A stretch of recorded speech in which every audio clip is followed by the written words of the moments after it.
united to the republic for which it stands, one nation, under God, indivisible, liberty and justice for all.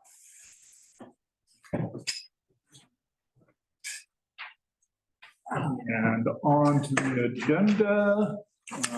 Then we're gonna go ahead and pull item number 2 under the regular agenda items and move that to our first meeting in February or second? Probably do the work session on the 5th of February. The work session, okay. And anything, any other changes there? A motion to approve. Move to approve the agenda as published with the modification of pulling item 2 from regular agenda items. I would second that unless Caitlin really does want to present. I'm always happy to speak because I like to. However, I don't think it's necessary in this case. Okay, good enough. Thank you. Second. We have a motion and a second. All in favor? Aye. All right, that passes. Let's move on to the public meeting list, what you're doing that's interesting. I don't know what we're gonna call that from now on, but something like that. Keith. Okay. Wake up. So for the remainder of this week, we have our Chaffee County Youth Alliance Coalition meeting in tomorrow morning. And we're doing the Planning Commission interviews late morning. Thursday morning, the 18th, I plan to attend this coffee with the co-op event at San Diego Crystal Electric Association. I think it goes from 7 to 8:30. And there's a meeting to discuss the addiction inoculation study Thursday, beginning at noon till about 1:30. Friday is fairly busy with the legislative briefing on Zoom at noon to 1:30, CCI. And then the Wildfire Commission report is, the Wildfire Commission is holding a briefing on their report from 1 to 2 p.m. And then at 2 p.m. on Friday, I have a meeting with the Mountain Valley Transit, CDOT, and the transit providers, so we can see what's going on there. Monday, a Safe Routes to School meeting. And then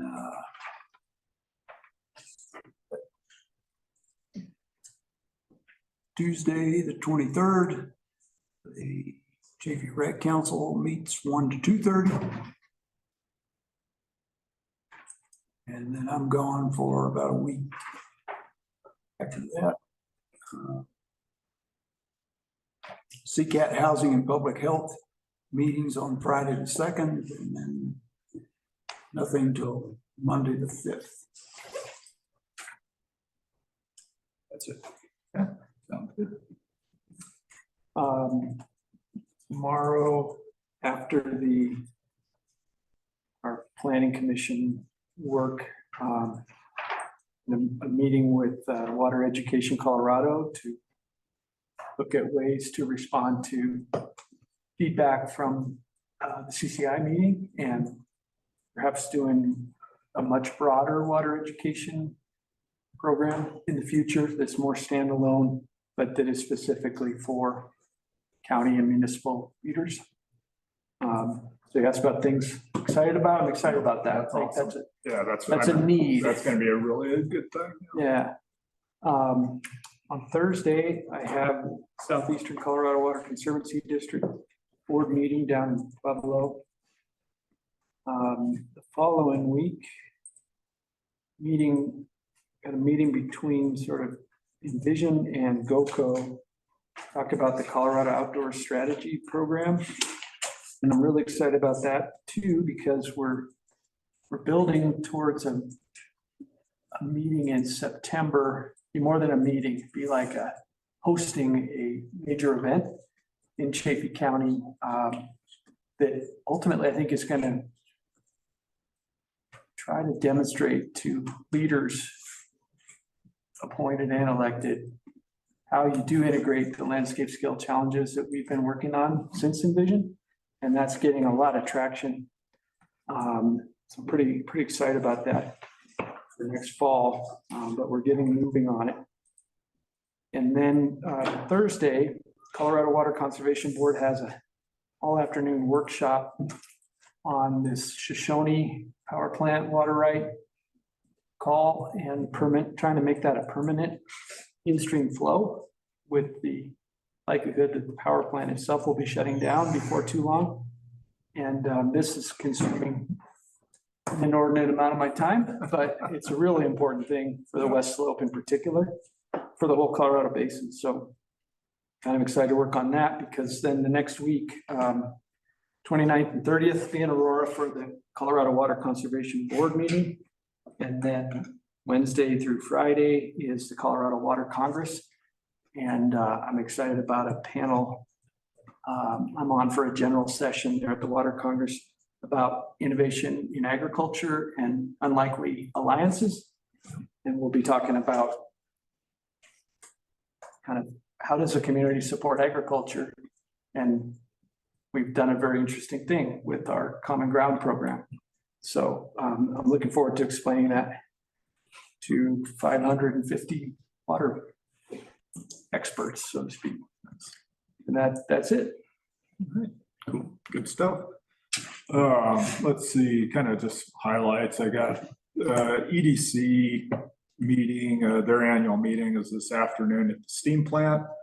And I get to be on a panel there talking about the interaction between the EDC business and government in the valley and how we really work together effectively. Good.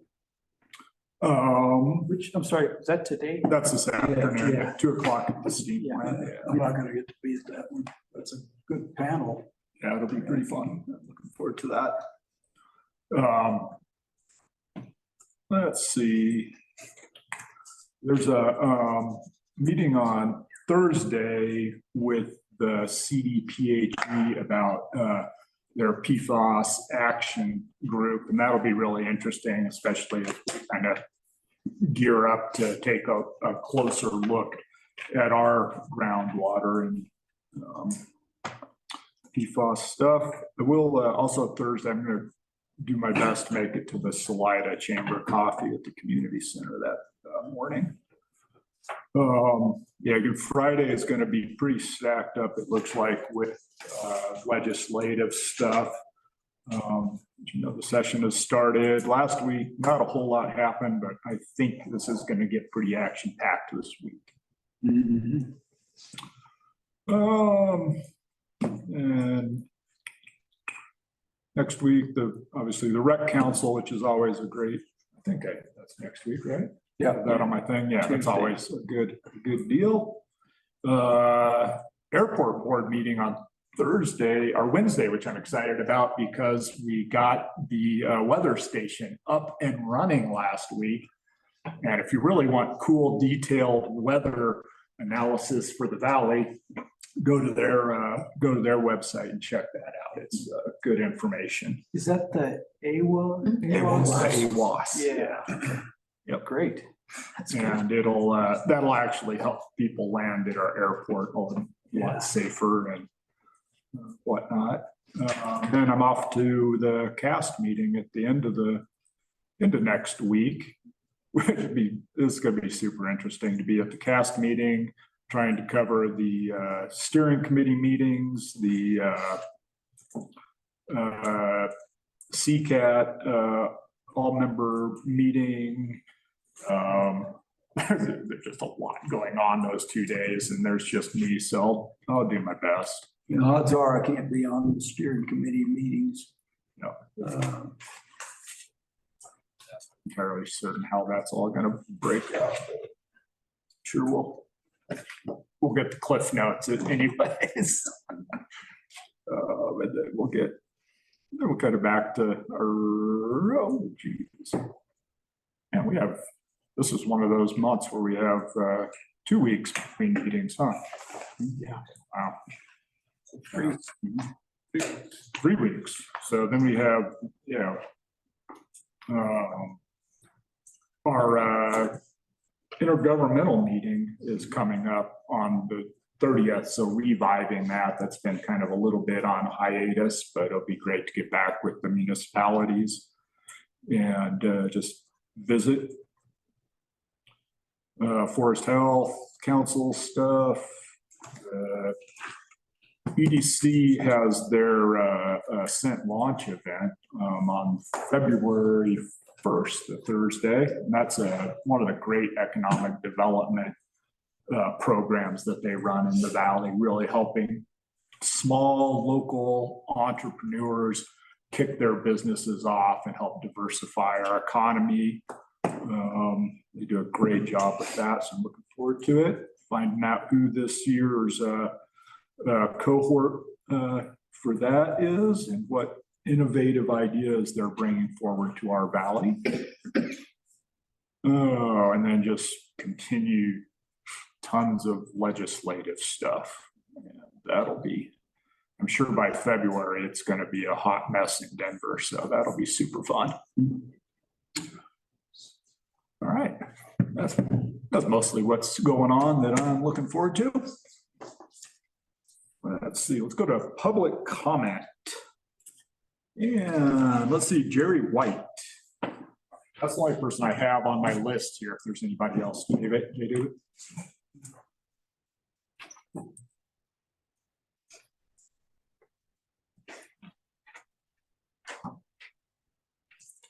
Name, address, you have 3 minutes and. Jerry White, 160 Buena Vista, 160 Windwalker Road, Buena Vista. I'd like to start off with a simple question. Has an activity notice been filed for the Mount Princeton geothermal project? Okay, thank you. I have no problem with geothermal, natural gas, coal, oil, or nuclear energy if it is done correctly in accordance with the rules and regulations. 1041 for geothermal was approved in 2003. I'm not going to read all of it, just address parts of the first 3 articles. Article 103. No person may engage in the exploration for geothermal resources without filing an activity notice under these regulations. 105, relationship to other county, state, and federal regulations. Inconsistencies or conflict with other regulations and requirements, the more stringent standards or requirements shall comply. 108, definition of words and terms. Exploration, any activity relating to the search for evidence and confirmation of geothermal resources. Article 2, 201 findings. The Board of County Commissioners hereby finds that the advantages of developing geothermal resources in a controlled manner include, does not have an unacceptable impact on private property rights, does not prevent development of geothermal resources for other purposes, undertaken in such a manner as to safeguard life, health, property, public welfare, and environment. Article 3, exploratory activity notice. 301, activity notice required. Exploration activities deeper than 2,500 feet below the Earth's surface are not subject to the permit application and review requirements, provided the operator files and receives approval of an activity notice for exploration and reclamation activities with the director as further described in this article. 304, approval criteria for activity notice includes soils, geological, and natural hazards to include faults and fissures, and includes seismic concerns. No significant degradation of the environment, air, water, and wildlife. Exploration will not cause a nuisance. 305, decision of activity notice, request for reconsideration. Adjacent property owners may request that the board reconsider the director's activity notice. Now, a little bit about the zoning. The area is zoned for rec and rural. The rules and regulations would not allow a geothermal plant on the land as proposed by Mount Princeton Geothermal. I'll grant that 104 Section 2 states that this shall not apply to geothermal resources. However, 105 Section 3 states the more stringent standards shall comply. I think you need to make sure there's an activity notice before the project continues. Thank you.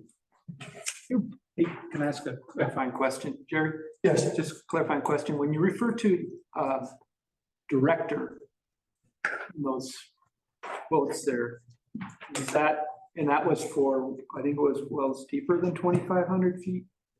Is that going back to director of the state regulatory agency? Have you read the 1041? Director. Yeah, Okay. yep. Got it. Have you read the 1041? I haven't read it word for word, no. So if you look at the 1041, since my time's up, but you asked a question, it's actually poorly written. Who the director is in the entire 40-some pages document, it's not identified. Oh, so that was a good question. Well, it actually is though in But chapter. in the 1041, if you go by the rules and regulations, which you need to, it is not. You can make the assumption. But there's problems with the 1041, and once you read it, it's like, wow, someone screwed up. Thank And you. clarifying on that, that is actually geothermal is chapter 10 of the 1041 regulations. The director is actually defined in a prior chapter, which is, I believe, chapter 1, which is the administrative chapter. Yeah, that's correct. And when these were written, there was no, the state's now taking jurisdiction on looking at these things. But when we wrote our 1041s for geothermal, we were the first ones to adopt those 1041s. There was no state agency to notify at that time. So the reasonable interpretation, including chapter 1, would be the director, would be planning director. Yeah, well, talking about writing good documents and everything, as we did earlier with the land use code, it's always good to make a full reference the first time something's used in a new chapter. Then you can go on from there. And I haven't read every word of chapter 10. And I don't disagree that it is, could use some cleaning up for sure. It's 13 years old. Yep. And a lot of stuff has changed, and like everything, it needs to be gone through, and there are some corrections in that should be made. I agree with you. Yep. But right now, that's the rule of the land. Yep, absolutely. All right, thank you. J. David Holt. May I? Yeah. J. David Holt, 12895 County Road 162, Nathrop. Since I moved out here, I've always been interested in the local history and have researched and written a couple of articles, one of which is about the Lake County War. You guys may, and I'm told it will be published in True West Magazine, but I'm getting tired of waiting, so I'm going to share it with you now. You probably know something about it, but just a quick synopsis. On June 17th, 1874, George Harrison in the early morning, George Harrington in the early morning hours went out to put out a suspicious fire in one of his outbuildings. He was shot in the back and killed. In the next year, a real vigilante war took place. The Committee of Safety versus the regulators. Men were murdered. Men were strung up until they were blue in order to get their testimony in mock trials.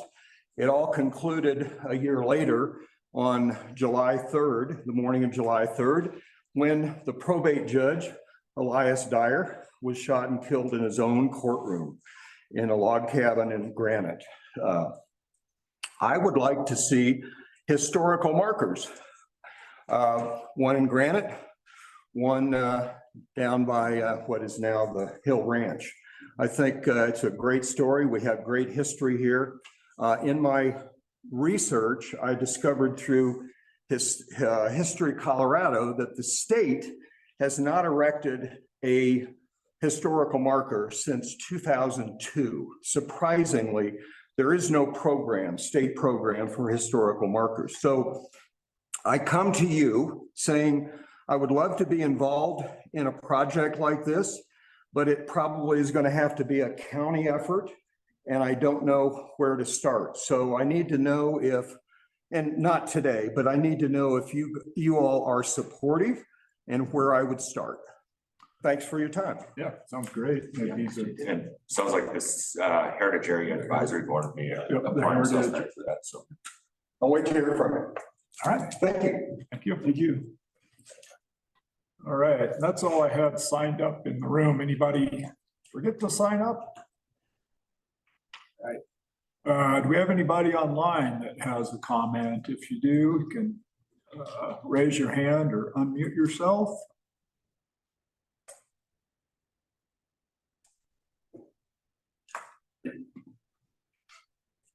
All right, seeing none, we will move on to the minutes. Motion to approve the minutes from January 9th. Second.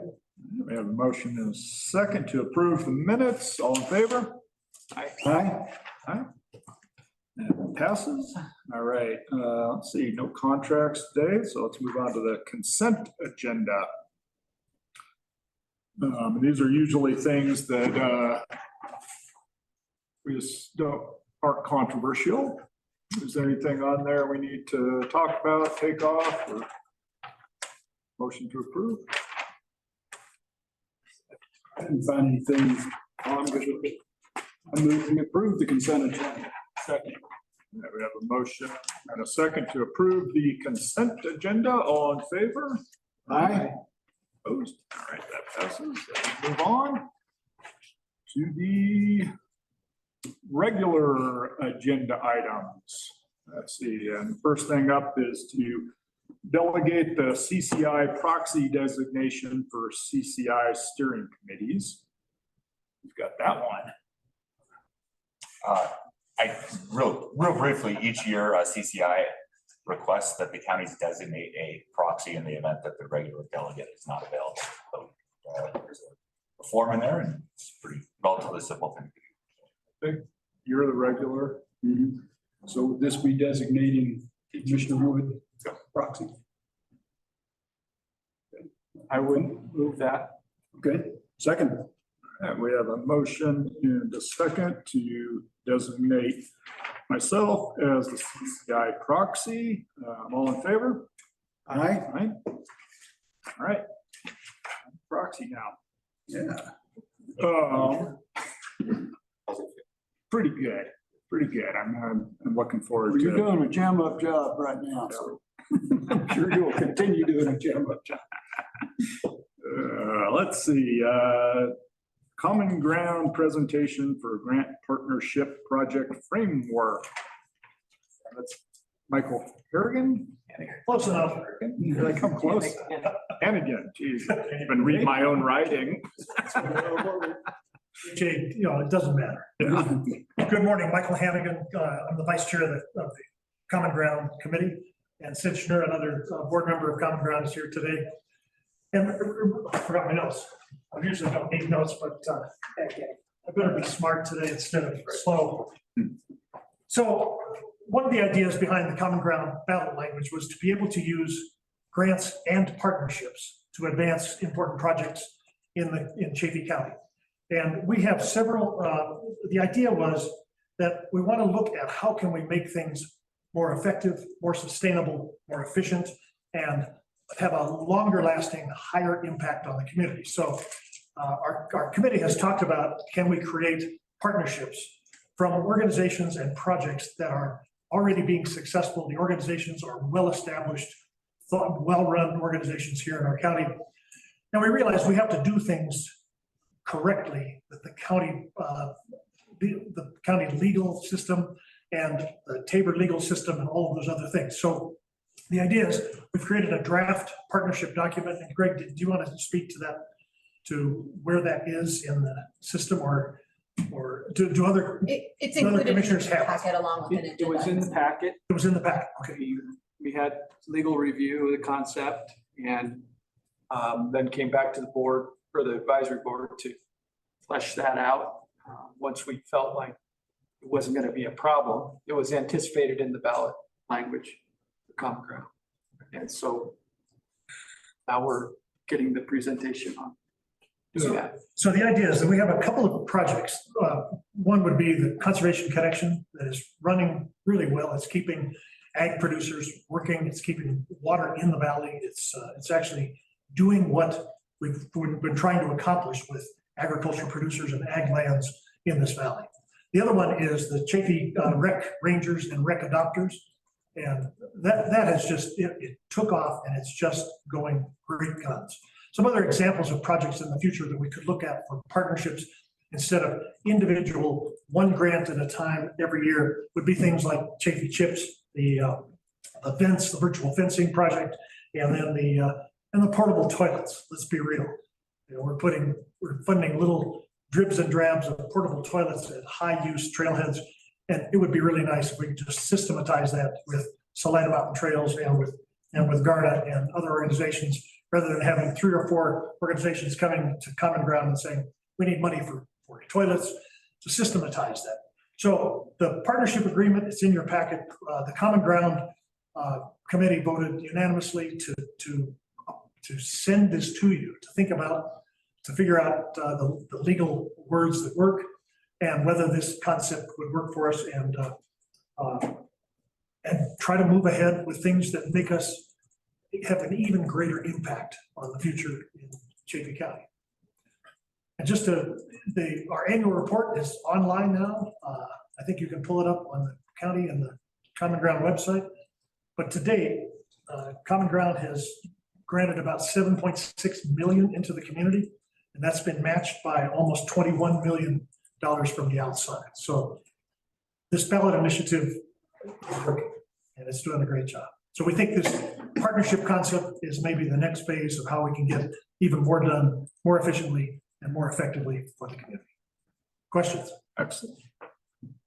I'll add a comment, Michael, that I think the other thing, I mean, you kind of summed it up there at the end, but the partnerships program, I think, will give an increased sense of commitment to entities like the Conservancy or like our federal and state land management agency partners with the Rec Rangers program, or to the Fire Protection District or the State Forest when we're working on Chaffee Chips, those types of things. And so not only will it make our work maybe more effective in terms of the time spent by our partners and us on an annual basis, but I think that demonstration of long-term commitment will probably strengthen those programs as well and make ag producers more apt to participate in Conservation Connection, or make it easier for us to project out the waiting list for Chaffee Chips, things like that. So this is a real a real indication, I guess, or a request for long-term support to the efforts of this committee, frankly, and to our partners, our grant partners.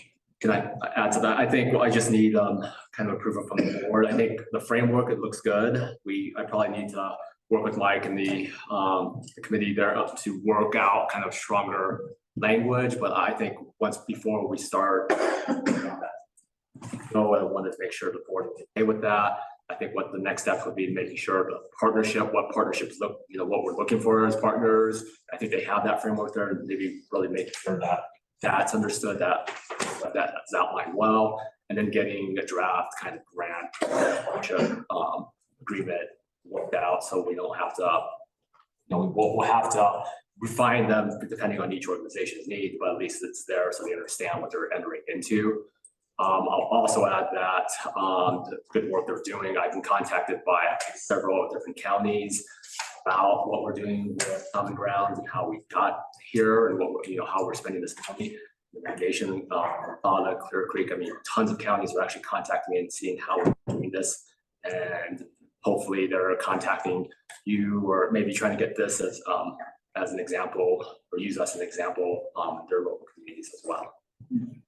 Daniel, if you're willing, would you let us know who's contacting you? Because our committee would be happy to try to close that loop and let them know. Yeah, I can. That's Clear Creek. I think people in Summit have been asked around about this. We'll County, and those counties out in the Southwest. Yeah, they're pretty interested in how we're going forward with this.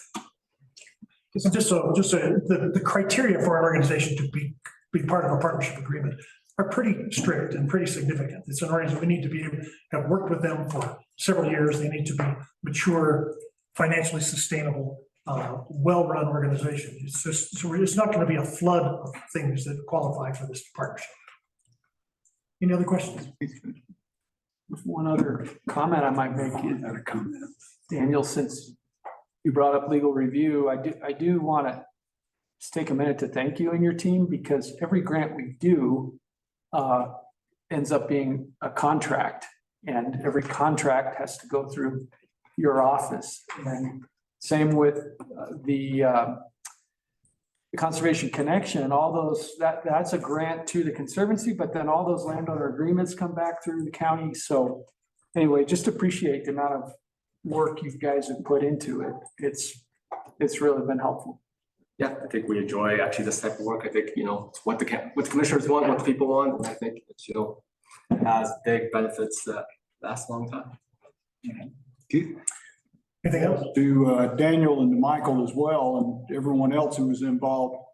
With the marijuana excise tax, the EMS tax, this program, all of those, one thing that we had learned was to be very specific about things.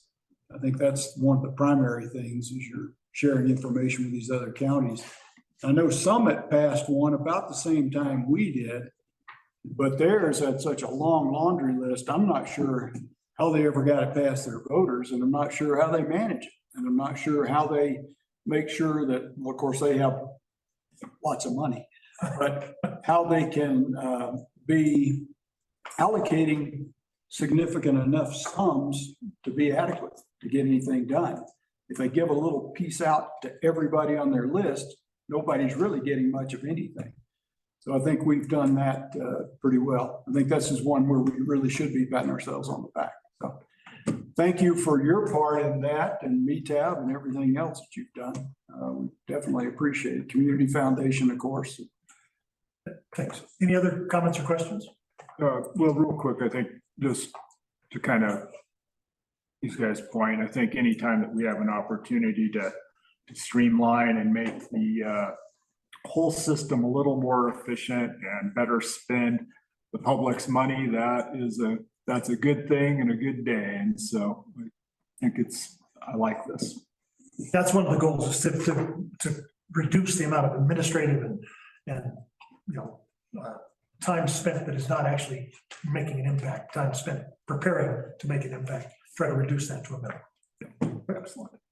Anything else? It's just a footnote too, that I think that this morning sent out a press release on the Common Ground annual report. That's one of those annual publications that Kim Markey puts together for organizations like the Forest Health Council, Rec Council, and Common Ground. I got to review it a week ago or so, and it's a great document. It's inspiring. It does meet our accountability and transparency commitments, and circulate it far and wide. The whole county should be proud of this. Thanks, Greg. Thanks, Michael. Anything else? Thanks, Sid. Good to go. With that motion, there's a proposed one at the end of the toggle back.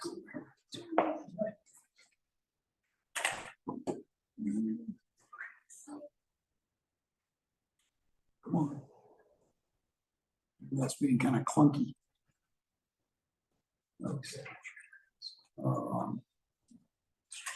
I move to approve the proposed partnership framework for the Common Ground Fund grant-making program effective for its 2024 winter-spring grant-making cycle, and direct staff to collaborate with Common Ground Advisory Committee and its contracted administrator to finalize related documents as needed.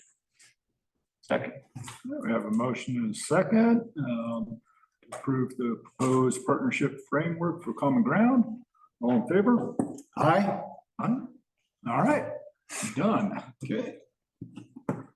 Thank you. Thank you.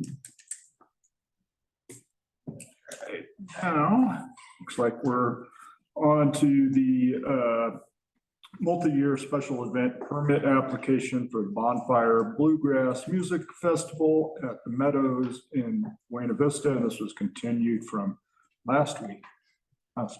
Yes, so I believe the commissioners continued it after they conducted public comment. I believe you basically continued the deliberation phase. We did take the time after that meeting to update the proposed resolution that has been re-included in the packet. The legal department made some suggestions, most of which we included here. The biggest one, or the biggest sort of concepts, were around the discussion regarding the annual review attendance and potential extra day of music requests that had been folded into the application. Based on the discussion, and again, this resolution is something we can pull up and go through, but by and large, it is still subject to change. But what we tried to do is make it reflect what this board, kind of where it was headed in its deliberation. And I think one thing that we did, what we added in resolution section 2, is that the event shall not exceed 8,500 attendees in a year, not including staff, so long as staff does not increase overall attendance by greater than 10%, except that the board may approve by motion during its annual review, as described in the resolution, an increase to of that cap up to the numbers requested by the applicant. So that would be 8,500 this year, 9,025, 9,500 for the remaining 3 years of the permit. But that any new increase or any increase maximum attendance request outside of that framework would require a new special event permit, so that the board has the ability to say, hey, you know what, 8,500, that's the baseline. The board could approve up to those additional numbers at the annual review, which is to take place by December 31st of the year of the event. So gives the board some allowance there, but kind of sets a floor and a ceiling for that based on the, what comes out at that annual review. We clarified the structure of the event as it exists now, in light of the potential request for an additional day of music at some point down the road. There was we clarified how the event is structured now under the permit, such that day one of the event is when campers can begin entering the premises, liquor sales, and then there's a nighttime acoustic or low amp fireside music performance. Then days 2 and 3 are the big amplified music performances on the main stage within the venue. Day 4, there's no amplified sound or liquor sale permitted. Everybody's off the premises by 5 p.m. That's the general framework. Any request in any increase in amplified sound, including the addition of the day of music, would require board approval during the annual review. So it's not built into the permit. It would have to be something specific for the board here. Those were by and large the things that we clarified. There were a couple of additional findings. I think we made sure that there was a finding that, the last 3 years this permit did not substantially violate any of the county's permit provisions. We noted in there, I think it was in the previous one, but that the sound monitoring report came back with no violations each year. But by and large, we wanted to just, there was also the addition of a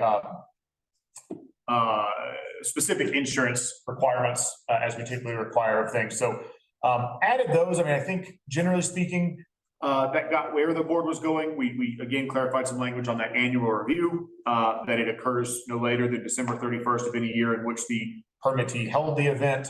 The county conducts that public hearing in order to consider the sort of impact of the previous year's event and whatever any of those additional requests are. The board may, at its discretion, the other thing we talked about was a substantial change. And so there's a provision in there that during the annual review, the Board of Commissioners may, at its discretion, determine whether a substantial change to the special event permit is requested. A substantial change for purposes of this provision may include, but is not limited to, an increase in the number of days of live music, an increase in attendance other than that contemplated in those numbers that we set forth in the document, an increase in the number of overnights or number of nights of overnight camping, a proposed date change by more than a month from the previous year. This is typically held right there mid to end September, but if they were looking to move it to May or November or something like that, I think that would be a substantial change. Any road closures, or any changes in the music venue of the property, right? This has typically been set up a certain way, such that our sound monitor knows where they need to set up and we kind of have an idea of what those impacts are. But anything like that, any changes to that would be a substantial change that would require both review at the annual review, but could also require a new special event permit.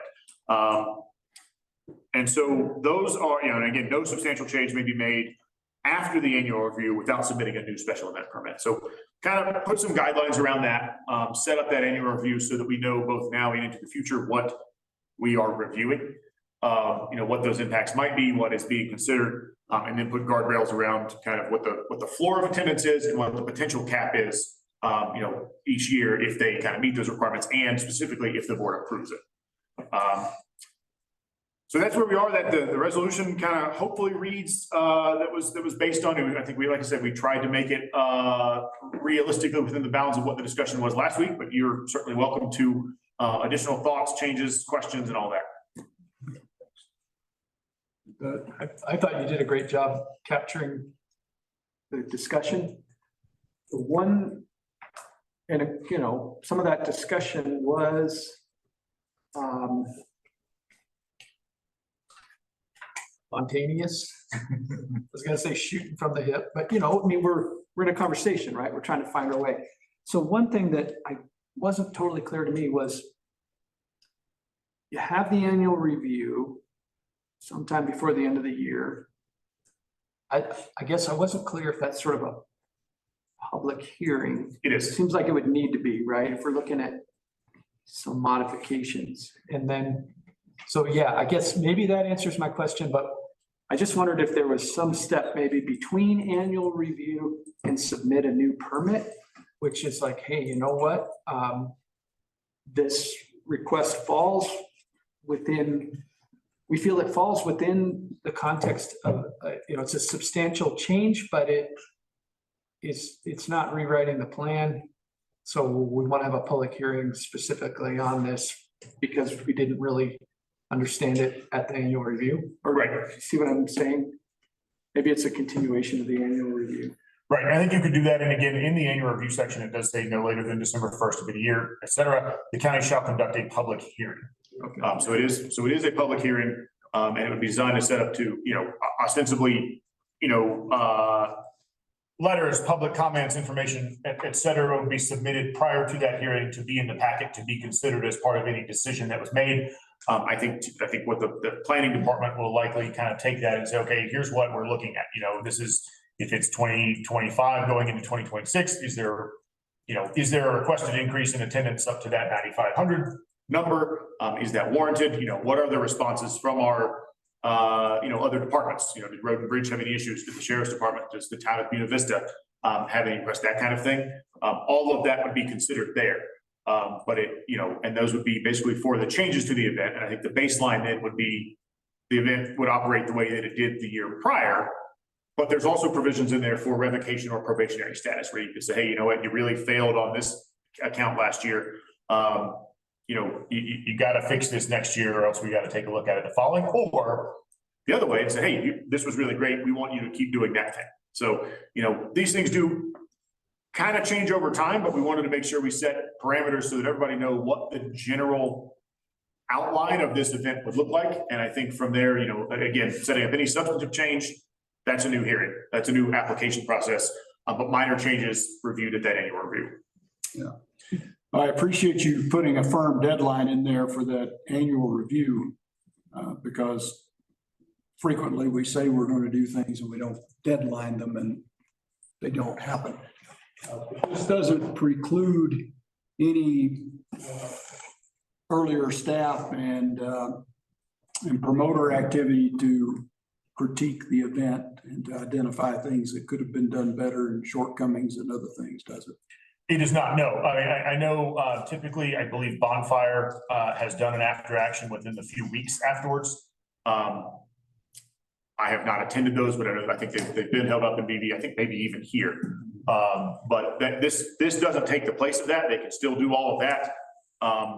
Anything, you know, we're still in conversations with all of our other partners to make sure that you know, any after action reports are noted. I will note, like last year, maybe a week following the event, within the week following the event, I followed up with Josh Hadley and Sheriff Speasy and Rich Atkins and Mark Stacy just to make sure, hey, do we have any issues? Are we good here? And so we try to do that every year as well.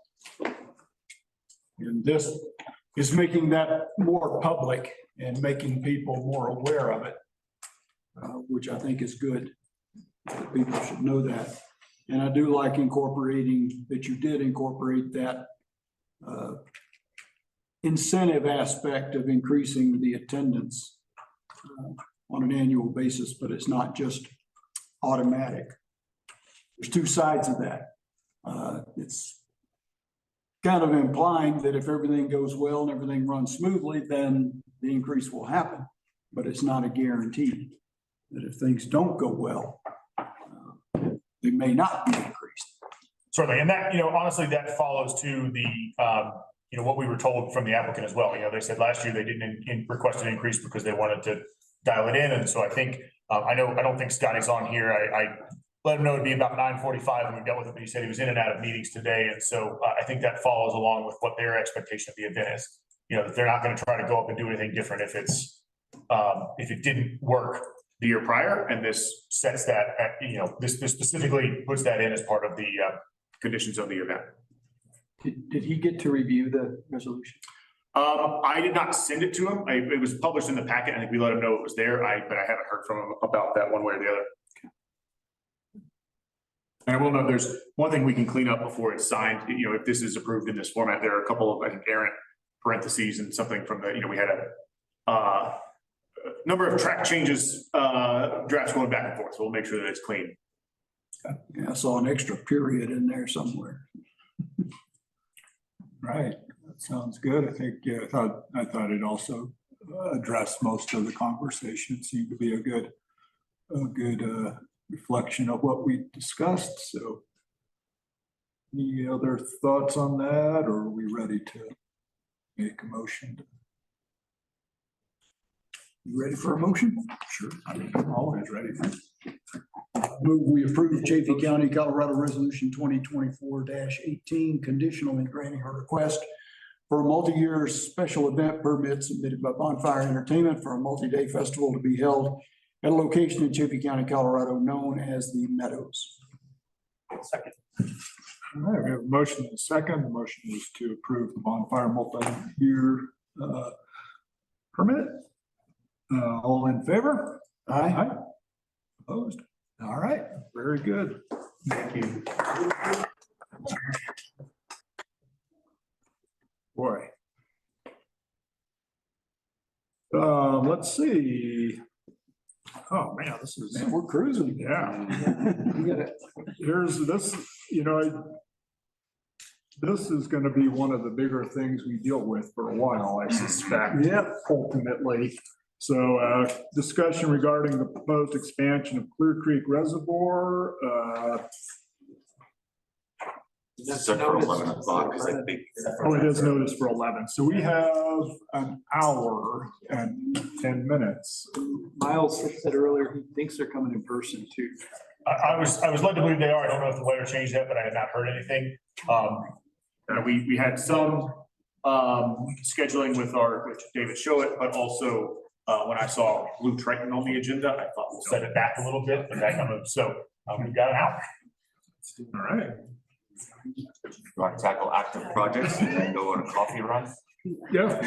I think that's actually a pretty good idea. Just we'll touch on the active projects, what we're up to, kind of that quick roundtable, and then go up, get some coffee or maybe a pastry, something awesome. Take a quick break. Quick break. Give it just a second and we'll do that.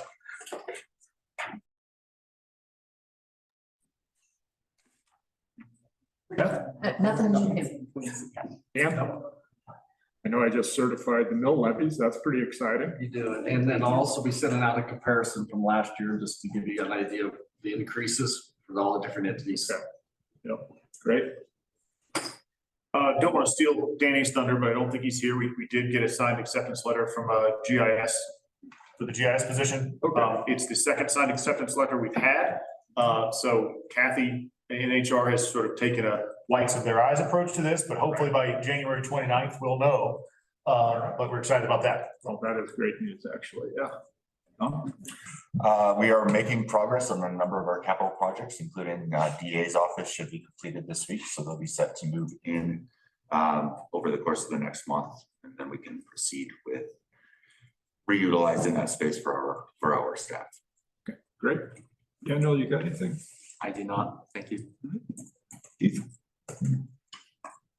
Sorry, I caught you with your No worries. snack. We had the kickoff of the trail enhancement or trail system enhancement action plan working group on the 11th out at Poncha Springs, and that was well attended. I only got to be there for about an hour or so, but there was good exchange of information, and it was good to hear what a lot of people were suggesting about coordination between the municipalities and the county, the land management agencies, and making sure that there's some rationale between the municipal trail systems and the counties. Not that we have county trails, but the trails that are in the county, so that they mesh up, so that the municipal trails lead to the mountain biking trails. All user access planning, parking planning, provisions for toilets and other things like that. Those are all being discussed and incorporated into the overall plan, not just go out and build a trail.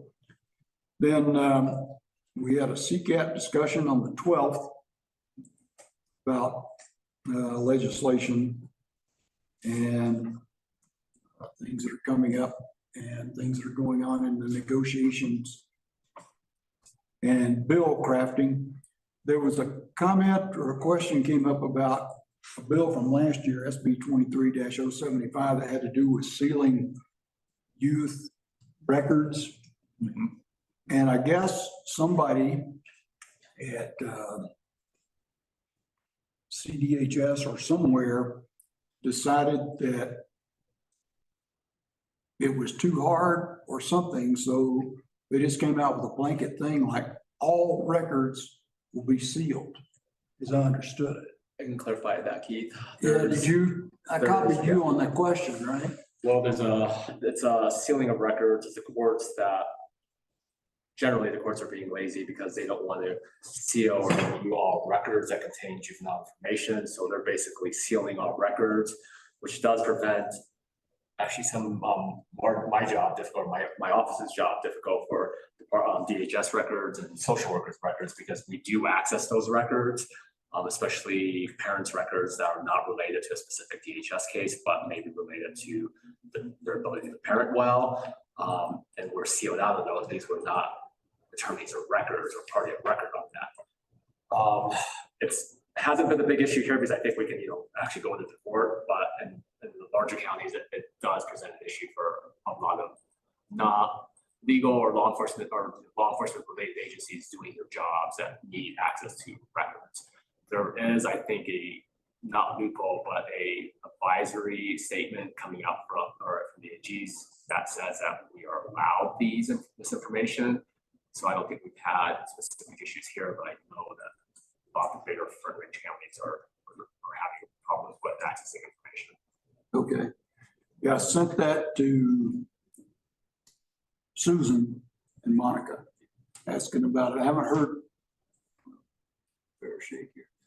I haven't heard anything back from them yet, but that's good that I guess there's some stuff going around on the county attorney listserv and stuff. So that's good. And then later on that afternoon, on the 12th, we had the NACO Public Land Steering Committee meeting, which had some individual from some group on there. This is often the case with NACO, and all he was there to do was skewer some of the Forest Service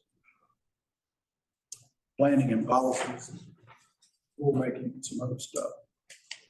That's about it. Yeah. Just an update on skewering Forest Service regarding those reservoir permit fees that we talked about, I think maybe last week. For that upper arc, permit fees have gone up over 300% 1 year. I've been working on an approach to that issue, but Terry was out of town last week, so hoping to get with him in the next couple of days and just make sure we're coordinated on that. But I'm planning to pursue that big picture discussion. And then I guess the other thing is it was Friday, maybe, had a call from Patrick Murphy, our chief district court judge. Wanted to make sure we were aware that the DA had directed staff to reduce their work week to 32 hours and not work on Fridays. And I had heard this, but he said he had received formal notice of it and that he was very concerned about how that was going to affect criminal prosecutions, criminal cases. And it's not totally clear. I think the thinking is that the lawyers are probably still going to show up in court. But we also know that, particularly like down in Fremont, some of the discovery problems they've been having do have to do with difficulty keeping up with the workload. And so this is only going to make that worse. I was trying to recall where we left things. I was trying to remember, I mean, I think that meeting with the DA's office was in November or something. Does that sound right? Budget. Yeah, and my recollection was that that meeting ended inconclusively and we were asking for more, you know, some basics like a spreadsheet that actually added up. And to my knowledge, we've never received that. And so I think we've just pushed forward with the standard, or not standard, but same budget as the past. And so, yeah, I think the real concern here is that this direction is tied to the budget, and the next step will be to tell people, I'm only paying you for the hours you work, right? It sounds like initially she didn't say that. She just said only work 32 hours. And that this ties back to some deal in federal law where if you work 32 hours or more, it's considered full-time. So anyway, you know, input I've had from public defenders side of things is like, I guess, you know, it's making their job easier, put it that way. But I think we all want to see a really high quality prosecution and defense, right? And just have a robust argument about everything, and that leads to the best outcomes. So, yeah, I mean, it's not a game. Right. And we are seeing, we're seeing cases dismissed. We're seeing sanctions that lead to lighter sentences for truly serious crimes. And so I'm kind of, well, and then to add to this, I guess, you know, Linda Stanley does have a court date set with the Attorney Regulatory Commission at the Supreme Court, but it's in June. And in talking with people whom we all know who are experts in this stuff, it probably will not be all done and resolved prior to the end of her term. Also have reports that she's not providing leadership and she's not showing up, that she works from home to the extent she works, but most of her work has to do with the lawsuit filed by Barry Morphew, so defending herself. And so I don't know, I mean, I think it's just something for us to think about, maybe pulling together the 4 counties again and considering potential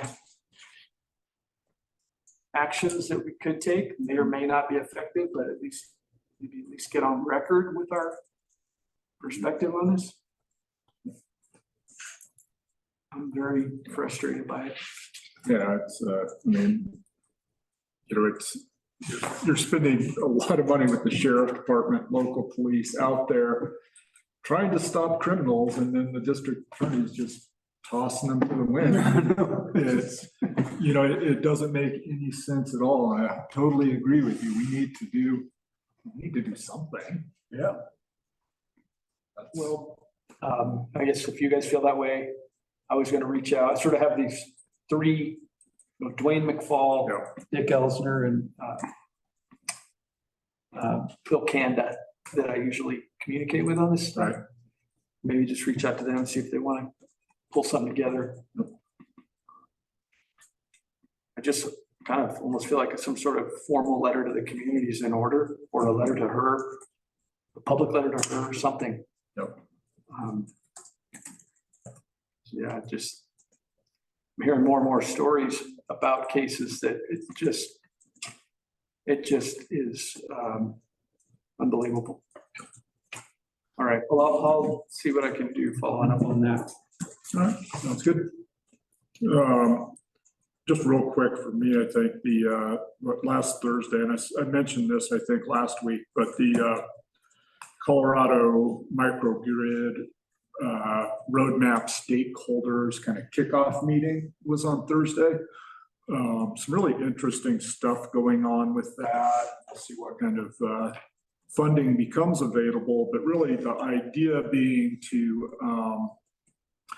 locally reinforce the electrical grid so that we're protected from outside issues with it. That not only at our, maybe starting with the really necessary functions, although I think we have, our hospital, our schools, all those things, or the prison here can function with, if the grid goes down, they're set up to do that. But more at the neighborhood scale, looking at how we would do that, and potentially writing into our land use code, not the land use code, the building codes, into that electric preferred piece. Some microgrid resiliency requirements in there. So with future developments, they're either wired and prepared to build a microgrid as that becomes more of the standard, but also some ability to go to our more, particularly our kind of the more at-risk neighborhoods, mobile home parks, that type of thing, and work with them through potential state and federal grants that appear to be coming to help them build that into their communities. So Is it like a connectivity question, or is it like, do you have to adapt or modify homes for a different voltage kind of thing, or? No, it's a connectivity thing and a redundancy thing. So, and there's a number of different ways to do it. And actually, San Miguel County is super interesting. They have some really great stuff going on with this. But so things like the ability to feed dispersed solar back into the grid if there is a power outage, kind of more futuristic things like battery backups for the neighborhood that are, the batteries are either batteries or super projectors are fed from local solar, but then that power is dispersed back if the grid goes down. As we're seeing more and more EVs out there, and the vehicle to load technology builds, if the grid goes down, everybody plugs in their vehicle and that electricity goes to the grid. So some really, really interesting stuff going on around this that'll be coming down the pike. And I think the state's just mainly looking at, where are those areas where they get started? Yeah. So the utilities are doing a lot of preparatory work too. You may have seen they're installing more and more substations to step things down to a distribution level. Yep. And one of the bigger, and I guess it's not too much of a stretch to say concerning, because it's something we have to be concerned about and keep our eyes on, is the localized generation, part of resiliency. And they're talking about things like micronuclear being a part of that and some other things. All these will be controversial, of course. But it's a long way from most power generating stations to most consumers' outlets. And, the efforts to try to get some more power generation more evenly and distributed to enhance resiliency And there's also transmission losses and other sorts of things too. So whatever we can do to increase the overall system efficiency will enhance this transition to electricity. Because I don't know, there was something being discussed in here earlier and it made me think that, you know, we put a yodel stove in our house and some other things when we did some upgrades a few years ago. And we went with LP gas because there's not natural gas in the street and everything. And then right after that was when all the research started coming out about even domestic gas use is pretty dirty. So, you know, eventually we're going to have to shift, or we will shift. We may not have to, but we will, just because that's what we do. But, you know, it's that sort of thing, is that things go more electrical, well, then the system has to be beefed up in order to provide the energy and distribute it and all those other things. Yeah, and I think that's that's actually one of the benefits of a robust microgrid system, is that in those off-peak hours, that system can be fed. And then if it starts to brown out, it can make sure that you remain with 100% power. And so you're not getting those big peaks and valleys. And it also makes solar and wind energy a lot more consistent. And you're not worried about those rainy days and those days when the wind doesn't blow and that sort of thing. So You mentioned San Miguel. I know Silverton just went through something, and I've got a friend in Silverton that I believe was probably involved in this. So I may reach out to her and see what information they have in terms of what their process was, and share it if I get anything. Yeah, San Miguel's got a tradition there. Telluride was the first electric utility in the country, which is always kind of surprising to be, what, way down there in the mountains? Yep. Exactly. All right, that's what I got. So I'm back at 11. Let's go get some. Adjourn for 45. Yeah. Go take a quick look out there. Go grab coffee. What's the plan? Yep. Skate park. Skate park. All right. Tip to skate. Does anybody have any idea what all that pipe conduit? Cool. All right. So discussion regarding the proposed expansion of Clear Creek Reservoir. Miles. Certainly. So I can kick this off. We've got I know Alan Ward is here from Pueblo Water. And long story short, this is something that's been brought up as a proposal for a potential expansion of the Clear Creek Reservoir. There's a rehab and enlargement portion of this. And, what I really wanted to do was have the folks that are involved. I know both Pueblo Water and Colorado Springs Utilities have an interest in this, and wanted to bring them in to present a little bit more information, a little more eloquently than I could on what what I'll call the proposed proposal for this is. Typically speaking, a project like this would need to go through our 1041 process. Sometimes we do things like this via an IGA in lieu of, but I don't think we're really at the stage to make that decision today. What we want to do is get some more information, kind of hear from them on what the plan is, and or at least what the thoughts on the plan is and all that. And so I'm happy to really just kind of kick it over to Alan and let him go from there. Thank you.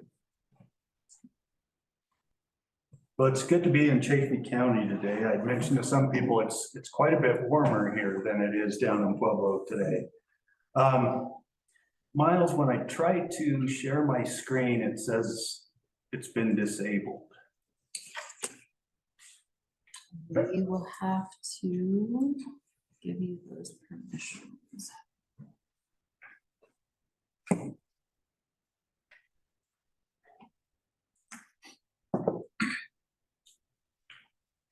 Do you have the share screen icon at the tray there now? I do. And let's see if I know how to do this. Ha! Love it when that works. First of all, thank you for giving us some time to talk about this project. I'm Alan Ward. I'm with the Board of Waterworks of Pueblo. We're the water utility that serves the city of Pueblo. We go by Pueblo Water for short. This project that we're looking at Clear Creek would actually be a partnership with Colorado Springs Utilities Just a little background on how that came to be. So Pueblo's actually been looking at enlarging Clear Creek. I think our first conceptual plan dates back to about 2001.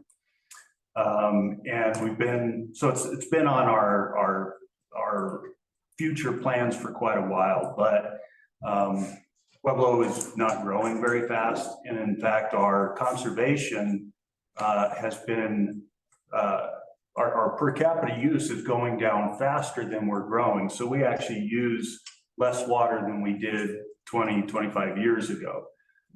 So we haven't had a big need to enlarge the reservoir yet. But Colorado Springs Utilities has a more immediate need for additional storage. And of course, with its location close by to the existing Otero pipeline, there's a lot of potential benefits to Colorado Springs of having storage at Clear Creek. And so we've worked together a concept where essentially we would work together to enlarge it. Colorado Springs would get the use of the enlarged space for the first 30 years. And then after 30 years, Pueblo would get half of the enlarged space and Colorado Springs would continue to use half of the enlarged space. So that's kind of how that partnership is set up to work.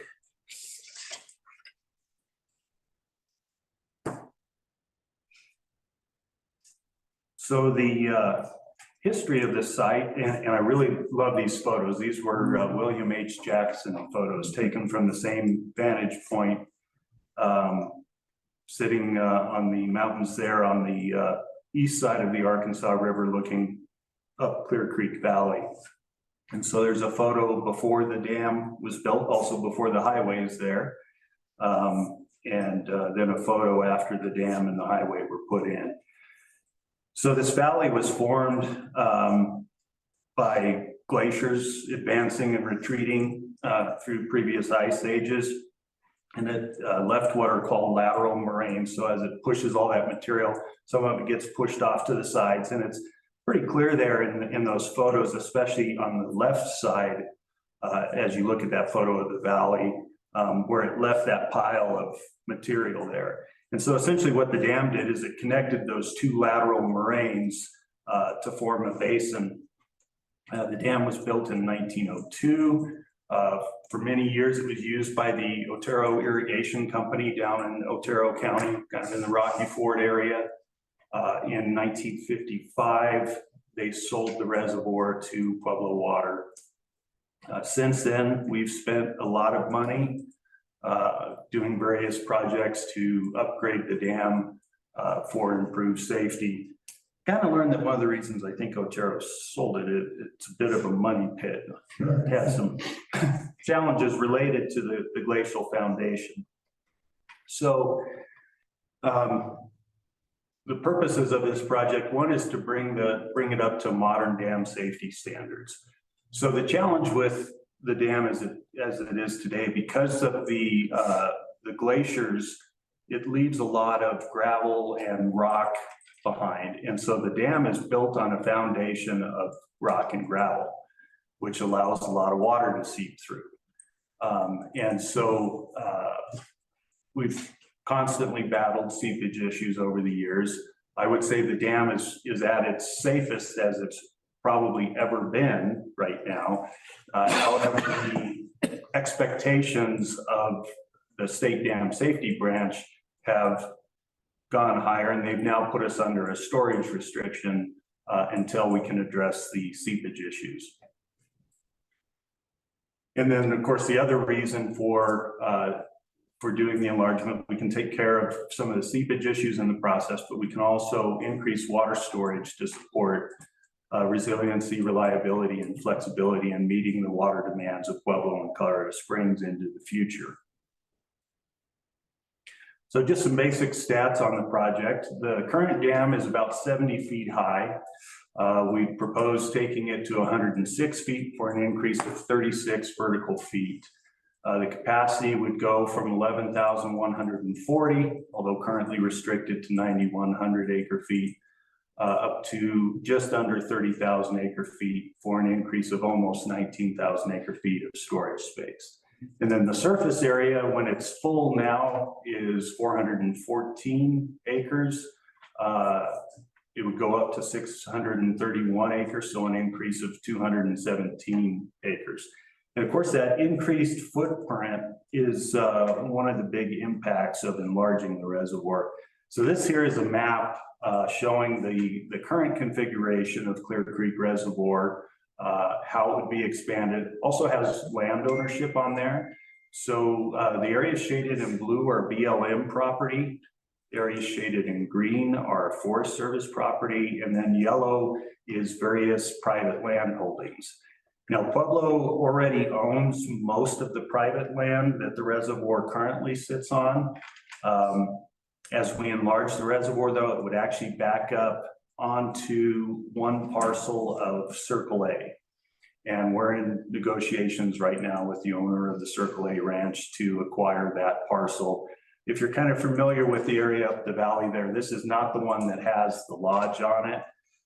That parcel would not be inundated. It would be their furthest down valley parcel that there's really not any improvements on it. There's a couple of old gravel ponds.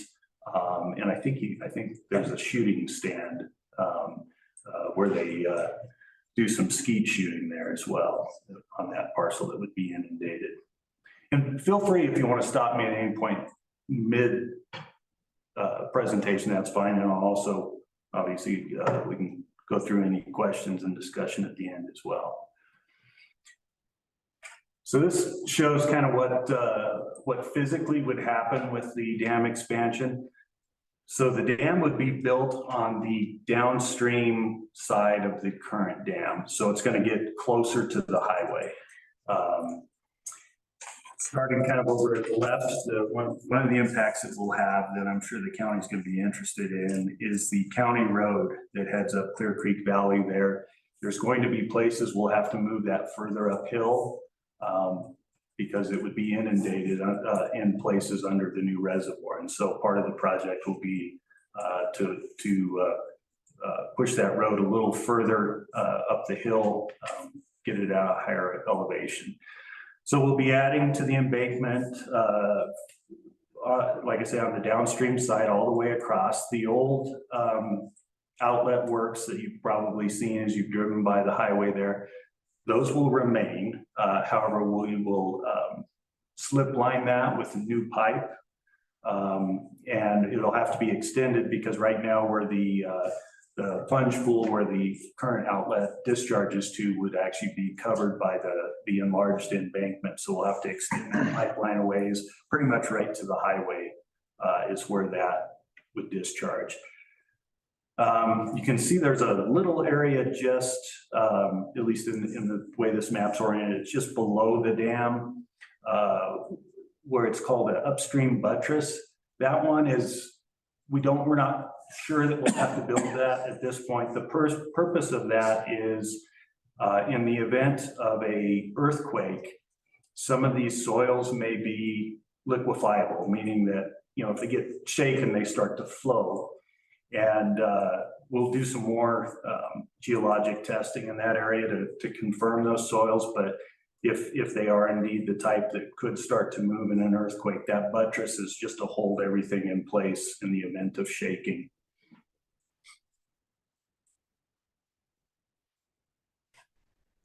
Oh, let me go back. A new outlet works will be put essentially where the existing spillway is. It'll be a much higher capacity outlet works than what we have now. In a good snow year up valley, we actually have more water coming into the reservoir than we can currently pass through the old outlet works. And so sometimes we end up inadvertently storing out of priority and we have to make that back up to the river. So one of the things we'll do as part of this project is put in a much bigger outlet works that will be capable of passing the entire inflow even during the peak runoff period.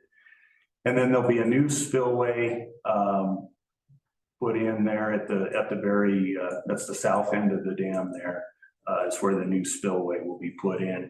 And so most of the water that leaves the reservoir will start going out through that area rather than the old outlet works. We'll use that for smaller releases going forward in the future.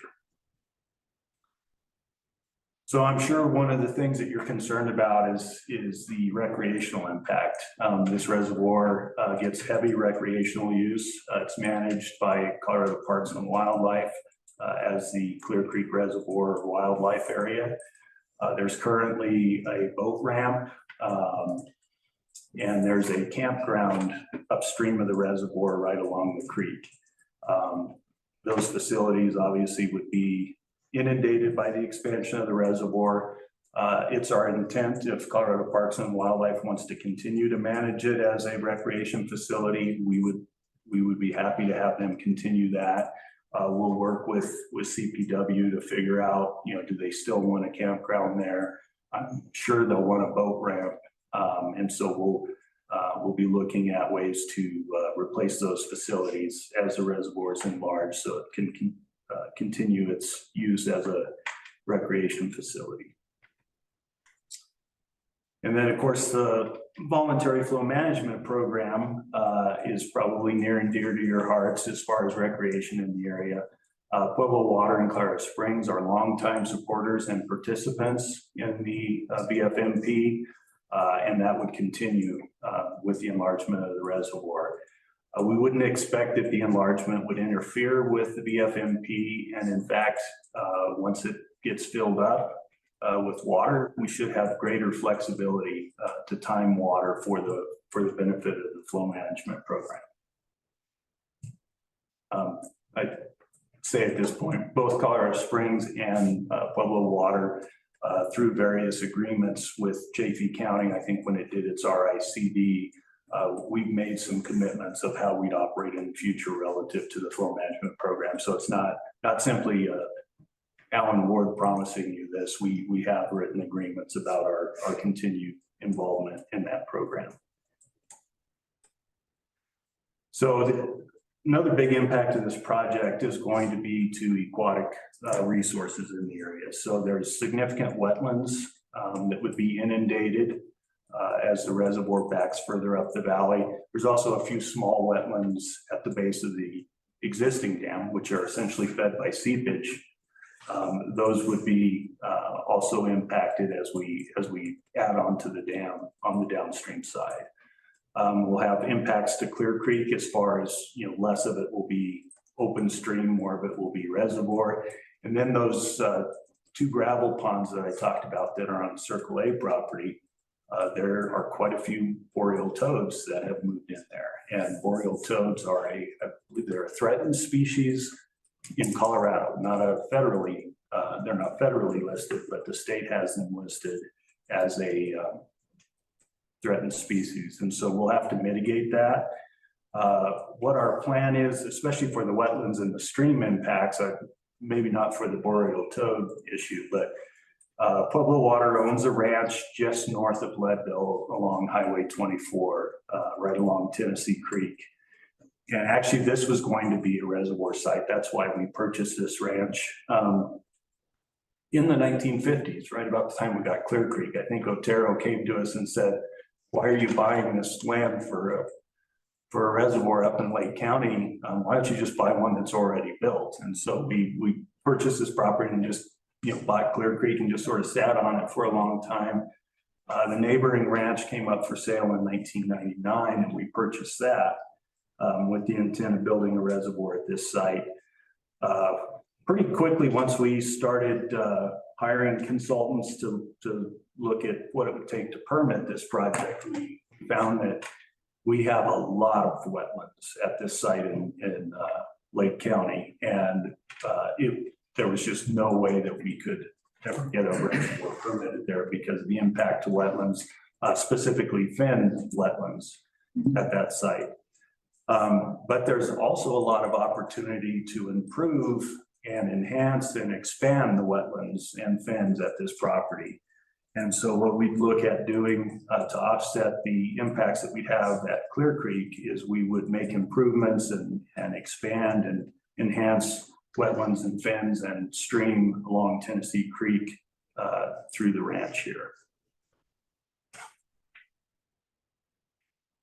So those are kind of just the real simple basics of the project. So I'll open it up if there's any questions, and hopefully I can address most of them. I have some questions, Alan. I guess I've heard about this project because, as you said, it's been on the books for 20 years. And I'd always just sort of heard that there was opportunity for partnerships or some phrase like that. And so I've often wondered about that, but I didn't anticipate a partner being Colorado Springs. And it's nothing against Colorado Springs, but you mentioned the Homestake project, the Otero pipeline, and that's always a concern, right? Like with Pueblo, you are operating on the river, and it's so great, what you guys have been able to do with coordinating releases and stuff like that. But I'm wondering sort of, well, how is this potentially with Colorado Springs? How might this change some of our flow regime in terms of water, I guess, maybe being exchanged up into there and then going out through South Park? So Greg, I brought some of my friends from Colorado Springs with me today. So Kim Gortz, Tyler Benton, and Maria Pastori are from Colorado Springs Utilities. Would one of you like to address that? I think we'll give it a shot. So as you noted, I mean, exchanges are likely the way we would be filling the reservoir with the sources that we would bring to the table. A lot of that is reusable return flows and fully consumable flows that we currently store in the lower Arkansas areas. And so that's one of the main kind of efficiency or flexibility kind of purposes for this project, is to help us save on those evap losses that occur farther down the river. We currently have an exchange 05 CW 96 that we would utilize, and other exchanges that we would also be utilizing. So to the extent that we're already kind of operating within those exchange regimes, we would continue to do that. Of course, we have to go through kind of the process of building the model and seeing what that operation really would look like and what that impact could be before we could say this is what an impact would be and come up with that mitigation for it. We do participate in the voluntary flow management program. I think we're, as Alan said, we have those agreements in place. We don't have any sense that would have to change.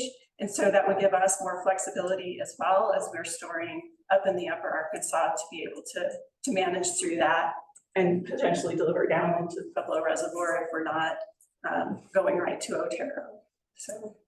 So I guess a fundamental question is, will you be moving more lower basin water up and out than you currently are, or is this just expanding or improving on your storage? So it is improving on our storage, and yes, as we're developing lower arc sources through the water sharing program, we will also need to be moving those sources up. But we also have our reusable return flows that we move up. So as we use the first water sharing kind of historic consumptive use, and then we have those return flows, we start bringing those back through the system. So like Fountain Creek return flows? So other trans mountain diversions, other types of fully consumable sources that we have available to us that we currently now send down Fountain Creek and to the St. Meredith and the Colorado Canal system. Does this resurrect the southern delivery system? So the southern delivery system is pretty restrictive on the types of water, the water types that are in the southern delivery system. And so these are, at least the lower arc supplies are a little bit different water types. But the fully consumable, reusable water supplies, we can move through that system. Okay. So it's kind of we're very integrated. And so it's hard to just say there would just be one operation. We would have to, again, build our model to look at what those operational variations can be, depending on historic hydrology, depending on what fully consumable sources we have available to us. And so we fully would like to vet that and go through that process so that everyone can see those potential operations. but I'm so sorry, I have to speak so kind of high level at this point. Like, I guess something to think about is, exchanges don't have to be bad from a river recreation perspective. But even those return flows, that's going to create a divot potentially, if you're storing water that would have come downstream, right, in that exchange. And so, what we've seen, we just saw this year, Alan, I think you'll remember where Aurora kind of stepped up when they realized that they could actually help things if they ran their exchange during the highest flow period, because it would help keep the flows in a better recreational level and keep the Royal Gorge open for boating and stuff like that, versus pretty much everyone, maybe except for Upper Ark, I don't know, but they don't exchange against flow program releases. But the shoulder seasons are also where, small exchange can have a real impact on, shoulder season recreation, flow fishing, stuff like that. So you talked about having that conversation. I'm just wondering what the context for that conversation will be. Well, I think for one of the questions for you all is if there is opportunity to do an IQ with Chaffee County. So to some degree, that is one of those avenues to have that conversation. The other, I think, is as it moves through other permitting processes, but that is also something that we would obviously have that conversation as part of any permitting process. I've been in full transparency of, the alternatives you're looking at, the potential impacts, the environmental effects, all those are supposed to be very open and disclosed to the public. So to the extent that, say, we had conversations with you and there was still kind of maybe some uncertainty, then there's also opportunity on the back end of that to, again, continue that conversation. And I think, so Tyler's the modeler, helped build that model. So when we talk with folks and we have the agreements, we have the historic use, we know what the general, I guess, management needs to be, we can start playing with those parameters within the model so that we can see, can we, say exchange during certain times of year that are more beneficial to the whole system and reduce that impact, right? And or if there is a little bit of impact, do we then have a time of year in which we can do more releases that we would normally have done to help mitigate, say, a shoulder season or something? But until we really kind of sit down and look at all those pieces and management options, it's hard to just say, that it would look exactly like this. So, so I know it's not this, again, it's kind of a high level answer, but it's one of those things where I think as we know what those issues are and how those management regimes need to be, we can start altering, and then we know if the project will meet our purpose and need if we have to do those mitigations. Because it may reduce the actual yield that we could exchange, and so then it doesn't necessarily work as well as we thought, and we work through that. Do you have direct storage rights from Clear Creek, or do you guys do it all by exchange? So Pueblo does. So there's a water right associated with the initial building of the dam in 1902. There was a small enlargement in 1910. Essentially, they added radial gates on the spillway, so 5 more feet of storage when the radial gates were in the down position. And so we have rights to store Clear Creek with a 1902 and a 1910 priority. So typically those are in priority during the winter. So we're storing right now the natural flow of Clear Creek. So essentially the outlet works are completely shut off. We're storing everything that comes in. In the summertime, some years we get to store a little bit on native water rights, like this last summer when things got real wet there in May and June. We got into priority for a while and we're able to store some water. But a lot of summers, the call never gets junior enough for us to store under a 1902 or 1910 priority. So generally speaking, more than half the water in Clear Creek is usually Trans Mountain water that water is brought in from its various Trans Mountain diversions and is exchanged into Clear Creek. Just kind of a general thought on the BFMP and storage. So, I mean, obviously, you know this, Greg. The reason that there is a BFMP is because there are a couple of large reservoirs at the upper end of the system, Turquoise and Twin, and there's a large reservoir in Pueblo.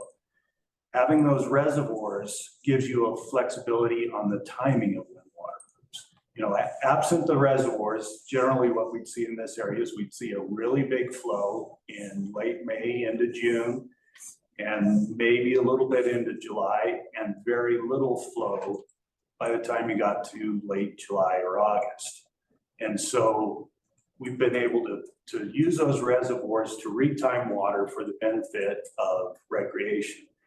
So I think as a general rule of thumb, if Clear Creek is larger, you have more reservoir space to work with, you have more timing flexibility in general. Like I say, I think there's a lot of specifics that we'll need to get into with modeling to see how it would really work, but just as a basic, thought experiment is, if there's more space there, that means I've got more ability to retime water to the benefit of various needs. So the whole initial fill would be by exchange as well? Most likely.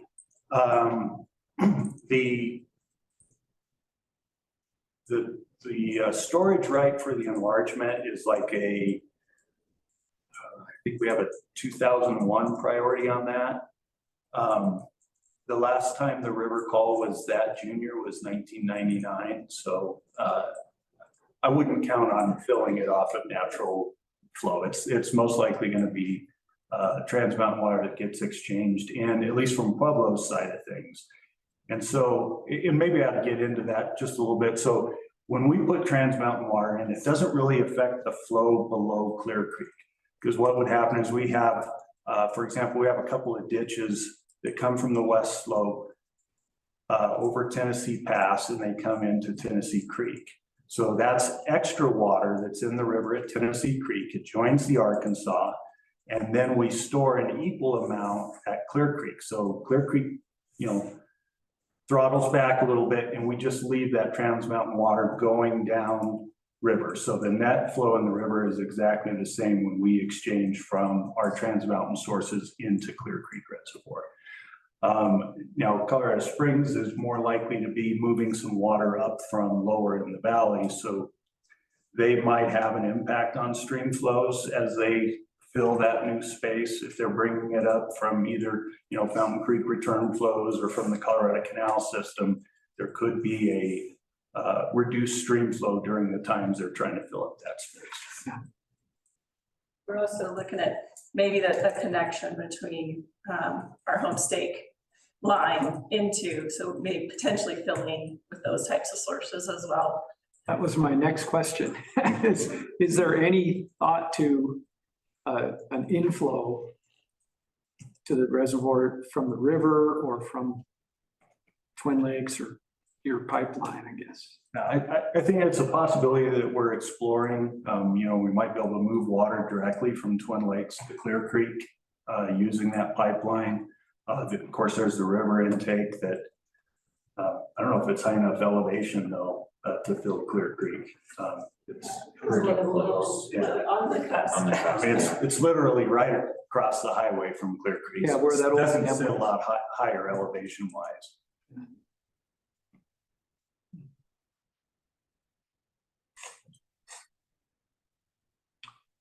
I don't have any questions. I'm listening, I would say. Don't have any more.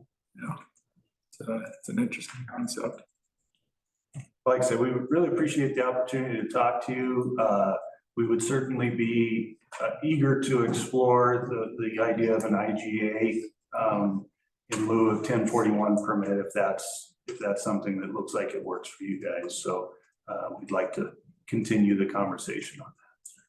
I guess one question is, at what stage in the process are you? Have you filed permits with the state for the dam expansion? We have not filed for any permits yet. However, we hope to do so soon. I mentioned very early in the presentation that we just recently were put under a storage restriction by the state. So we have to keep it at a lower level. It's actually, we're used to it because we've been self-restricting since, I think it was 2014 is when we did our own risk analysis, and it said, yeah, the seepage is, I mean, it could be a problem, and having more head makes it a bigger problem. So we self-restricted in 2014. The state did their own independent risk analysis, actually said that we were an order of magnitude too conservative. However, it was still at the point where they felt like action needs to be taken. And so we're under storage restriction and a requirement to promptly address the seepage issue. So that's kind of accelerated our timetable.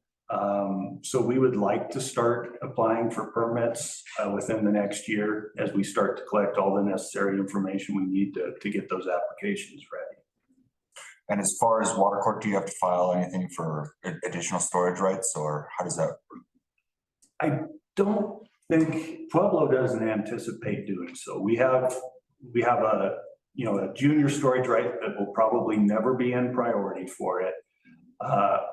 Pretty much any source that we'd ever use there is already decreed for exchange and storage into Clear Creek Reservoir. So we don't anticipate, I don't know, are you guys thinking you might need some decrees or? For existing sources and the new fully consumable sources we have today, we don't see that as necessary, but any of the new acquisitions that we have all go through the water court process. And I guess the last question I had is, do you have a ballpark estimate on the acreage of wetlands that are going to be impacted, and more, I don't need an exact number, just ballpark, where you're talking like 50 acres or? I think we're in the 30 to 40 range. The majority of them are upstream of the existing reservoir. The small little wetlands at the base of the dam are, maybe a couple acres, 3 acres there. And due to seepage, Ironically. Yeah. Okay, great, thank you. I know this, I don't know a lot about this, but I know the Spring's been with Aurora, trying to expand the Homestake project. And that's been a real nightmare, I guess, if that's what you want to do. Seems like it's a hard thing to do now. Are you talking about the Eagle River MOU project on the west slope? Yeah, and I guess I'm just wondering, like, does this proposal of increased storage bear on that project, or is it really standalone, the other things you described? No, and I mean, I think because of uncertainty around Colorado River issues, other types of environmental concerns and county concerns, I think we're kind of on a wait and see with that one, continuing our planning and trying to get that in order, but this wouldn't be connected, and they wouldn't need to be as permitted together if that's what because they would operate very separately or could operate very separately. A couple questions on the seepage issue. Is there anything going to be done during this project that addresses that seepage issue at the base? Yes, that'll be an absolute must. Because obviously, I mean, it's a problem today. If you make the dam higher, you have more head driving seepage. So there's a very extensive seepage mitigation component of the enlargement. I talked about the wanting to sort of push this enlargement a little faster than we originally thought. There are some kind of Band-Aid things we could do regarding the seepage as it is today with the existing dam. But the problem, it's not economically efficient, because essentially whatever money we put into addressing the seepage as the dam exists today would end up being lost in the enlargement. It'd be totally covered up, removed. So what we're trying to avoid is essentially a quick fix that will cost us a lot of money, but doesn't help us in the long run.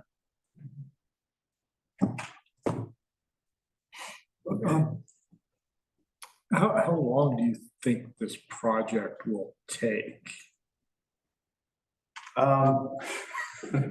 I'd like to think that if we do a good job with our permit applications, that we could maybe have it permitted within 5 years. Construction can probably be done in 1 or 2 years.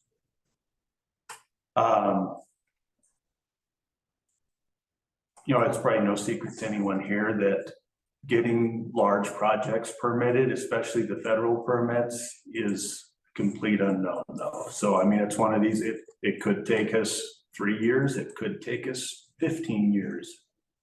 It could be we never get it permitted.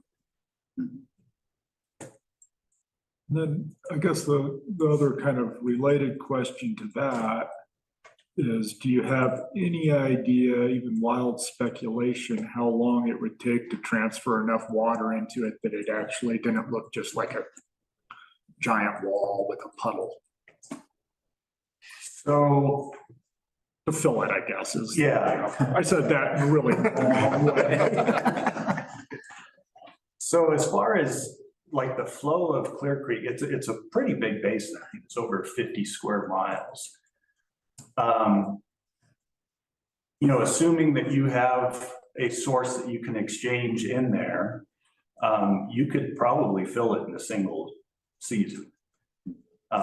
Now, whether we would, I think, is another question, because obviously, I mean, one of the concerns is if we did that, that's going to be a big decrease in stream flow for a while. And so to meet some of the desires for flow management program and all, it may not be realistic to completely fill it in 1 year. There's also, you got to have the source, you know, if they don't have enough water coming down, reusable water coming down Fountain Creek, or if Pueblo Water isn't importing enough water from the West Slope, you know, it could take a while to fill because of that as well. But physically, as far as the flow on Clear Creek, in all but the driest years, there's enough water flowing down Clear Creek to fill the reservoir in a single year. I guess kind of related to that. What about visual mitigation of that? You know, right now you go up there, that's pretty reclaimed by, you know, nature. You don't really see the dam, and then you can see all those peaks behind there. I'm assuming from the highway, you add that and you're starting to impact our scenic byway. I suspect that's probably true. I need to take a look at the elevations, but I kind of think that if you're sitting at the highway, you might not be able to see the mountains over the top of the dam at its higher elevation. Now, as far as, you know, we'd put vegetation on the dam. It'd be similar to today. It's going to be an earth-fill dam. It's not going to be concrete. And you're actually required to put good vegetation on the dam face, because that protects it from erosion. So it will be a big hill of grass.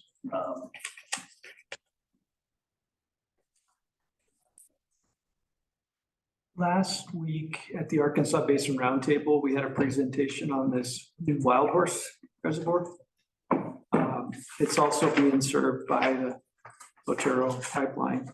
Sounds like pretty much completely to be served by that pipeline.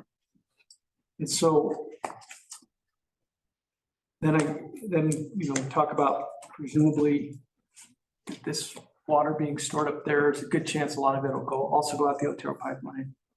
And just wondering, are there plans to enlarge the pipeline or the pumping capacity or anything, or is all this to take place under the existing capacity? At this time, there's no plans to do any enlargement. I mean, for Colorado Springs Utilities, in our long-range planning, we never identified that system as anything that needed any capacity increases. And at this point, I mean, the rest of it would be, Aurora to weigh in on, considering we're 50-50 partners. And we're pretty much like, there's no need to put that kind of money into that system to do that capacity increase. They've been telling us the Wild Horse could be filled based on the current capacities. And so again, they're under a permitting process that they will have to do all their kind of disclosure on how they're going to fill it and what sources they'll fill it with. And so we're all kind of a wait and see at this point to see where they're going with that. Mhm. But I mean, I think from Colorado Springs perspective, we signed on to the Arkansas Basin Preservation Principles, when the SDS project was going on. I think we still would like to live by those and even, make sure that those are a component to any of our projects we do within the Arkansas. Thank you. Anything else? All right. Before you go, we did have a request from our clerk to state and spell your name and your position so she can capture them in the minutes accurately. So if you wouldn't mind. Okay, Alan Ward, Water Resources Division Manager for Pueblo Water. Spelling is ALANWARD. And I'm Kim Gores, Colorado Springs Utilities Water Resources Manager. And my name is KIMGORTZ. Why not? Maria Pastori with Colorado Springs Utilities, Water Resource Project Manager, MARIA PASTORE. Tyler Benton with Colorado Springs Utilities. I'm a water resource engineer. TYLER BENTON. All right, excellent. Thanks, guys. Appreciate it. See what happens. Best case scenario, I only have 7 more years of this, so you don't have to hurry. I'd love to get it done before you're done.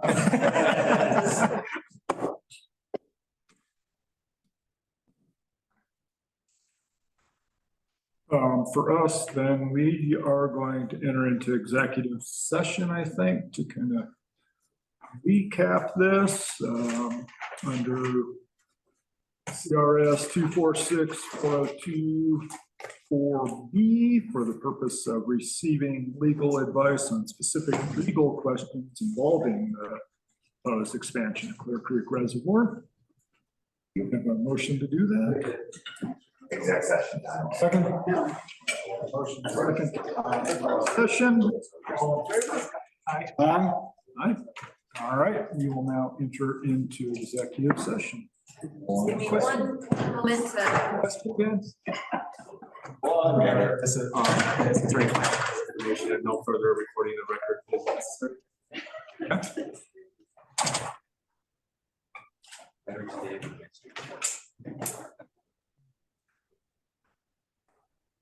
When we're done, we're not making decisions, right? This is just. No decision. No decision. Okay. That's gonna be my last question. Yeah. We're a little behind. Thanks. Thank you. And then I'll be at the Yes. PC. Yeah, I'm sure. I'll see you there. Thank you all.